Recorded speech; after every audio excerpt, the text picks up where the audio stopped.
ମାଛ ପତ୍ରପୋଡ଼ା। ମାଛ ପତ୍ରପୋଡ଼ା ପ୍ରଥମେ ଆମେ ଗୋଟେ ପେଷ୍ଟ ବନେଇବା। କିଛି ଗ୍ରାଇଣ୍ଡର କଳା ସୋରିଷ, କିଛି ଧଳା ସୋରିଷ ଆଉ ଅଳ୍ପ କିଛି ଚାରମଗଜ, ତା ସହିତ 3ଟି କାଜୁ, ଗୋଟେ ରସୁଣର କୋଲା ଚୋପା ଛଡ଼େଇକି, ତା ସହିତ 2ଟା କଞ୍ଚା ଲଙ୍କା ନେଇକି ଆମେ ଗୋଟେ ସ୍ମୁଥ୍ ପେଷ୍ଟ ବନେଇବା। ତାପରେ କିଛି ପିଆଜ କୋରିଆନ୍ ସାଇଜ୍ର କାଟି କଲ୍ କଲ୍ ରଖିବା। ଗୋଟେ ମିଡ଼ିୟମ୍ ସାଇଜ୍ ପିଆଜ ହେଲେ ହେଇଯିବ। ତା ସହିତ ଗୋଟେ ଟମାଟରକୁ ମଧ୍ୟ ଏଇଭଳି ଭାବରେ ଗୋଲ ଗୋଲ କରି ମିଡ଼ିୟମ୍ ସାଇଜ୍ର କାଟିକି ରଖିବା। ମାଛ ପତ୍ରପୋଡ଼ା ରେସିପିଟି ଅତି ସହଜ, ଖୁବ୍ କମ୍ ଇନଗ୍ରିଡ଼ିଏଣ୍ଟସରେ ଆମେ ମାଛ ପତ୍ରପୋଡ଼ା ରେସିପିଟିକୁ ବନେଇ ପାରିବା। ଯେତିକି ସହଜ ସେତିକି ସରଳ ମଧ୍ୟ। ଦେଖନ୍ତୁ, ଟମାଟରକୁ ମଧ୍ୟ ଏଭଳି ସାଇଜ୍ର ଗୋଲ ଗୋଲ କାଟିଲା ପରେ କିଛି କଳା ରସୁଣ ଚୋପା ଛଡ଼ାଇକି ରଖିଦେବା।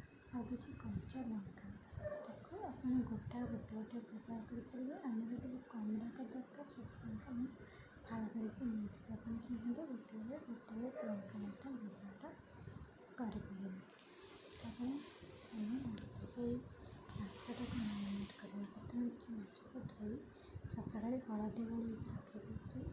ସେଥିରେ ପକାଇଥିଲି ସେଇ ବଟା ହୋଇଥିବା ପେଷ୍ଟ, ଲୁଣ ସ୍ୱାଦ ଅନୁଯାୟୀ, ତା ସହିତ କିଛି ଅଳ୍ପ ଆମେ ମାଛରେ ଆଗରୁ ହଳଦୀ ପକାଇଥିଲି, ସେଥିପାଇଁ ଏଠି ଅଳ୍ପ ଟିକେ ହଳଦୀ ପକାଇବା।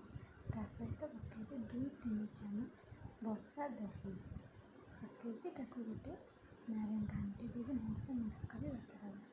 5-10-15 ମିନିଟ୍ ପରେ ସେଇ ମସଲାରେ ଟିକେ ତା ଉପରେ ମାଛ ଗୋଟେ ପିସ୍ ଗୋଳାଇକି ରଖିଥିବା ମାଛ, ତାପରେ ଆଉ ଟିକେ ସେ ମସଲା ଟିକେ ଦେଇକି ତା ଉପରେ କଟା ହୋଇଥିବା ଗୋଟେ ରିଙ୍ଗ୍ ସାଇଜ୍ର ପିଆଜ ତାପରେ ରଖିବା। ତାପରେ ରଖିବା ଆଉ ଗୋଟେ ଟମାଟୋ ଆଉ ତା ସହିତ ଗୋଟେ କୁଲା ରସୁଣ, କଞ୍ଚା ଲଙ୍କା ଆଉ ତା ଉପରେ ବୁଲେଇଥିବା 1 ଟେବୁଲସ୍ପୁନ୍ ଅଳ୍ପ ଟିକେ ସୋରିଷ ତେଲ। ସୋରିଷ ତେଲର ବାସ୍ନା ଏଥିରେ ବହୁତ ଭଲ ଟେଷ୍ଟ ଆଣେ, ନିଶ୍ଚୟ ଟିକେ ଓଲ୍ହେଇବେ। ତାପରେ କଦଳୀ ପତ୍ର ମୁଁ ଏଠି ନେଇଛି। ଆପଣ କଦଳୀ ପତ୍ରକୁ ଏଇଭଳି ମୁଡ଼ିକି ବ୍ୟବହାର କରିବା ପୂର୍ବରୁ ତାକୁ ଧୋଇ ସଫା କରିକି ଟିକେ ଗ୍ୟାସ୍ରେ ଦେଖେଇକି ଗରମ କରିବା, ଯେଉଁଟାକି କଦଳୀ ପତ୍ର ଆମକୁ ଏଇଭଳି ଭାଙ୍ଗିଲା ବେଳେ ପତ୍ରଟି ଆଉ ଫାଟିବନି।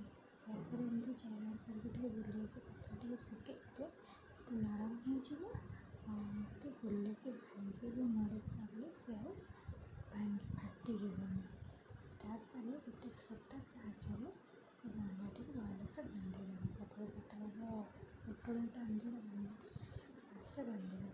ତାପରେ ଗ୍ୟାସ୍ରେ କଡ଼େଇ ନନ୍ଷ୍ଟିକ୍ଟା ଆପଣ ଯେକୌଣସି ବି ତାୱାରେ କଡ଼େଇ ବ୍ୟବହାର କରିପାରିବେ।